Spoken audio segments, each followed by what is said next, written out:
So we are here with another gold medalist, and we're speaking to the 400-meter champion in Jason Pitta. Jason, a really good strong run from you. You came in the preliminaries with the fourth fastest time, and here you are, winner. Tell us about your run.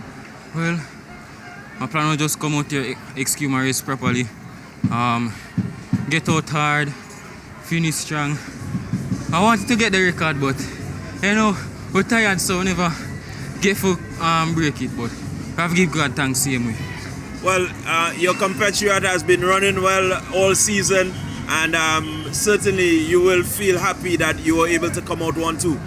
Yeah, very happy. We know we could come out here, get the Quinella. That's how we came out here and did. Anybody you want to big up back at home? I want to shout out my primary school coach.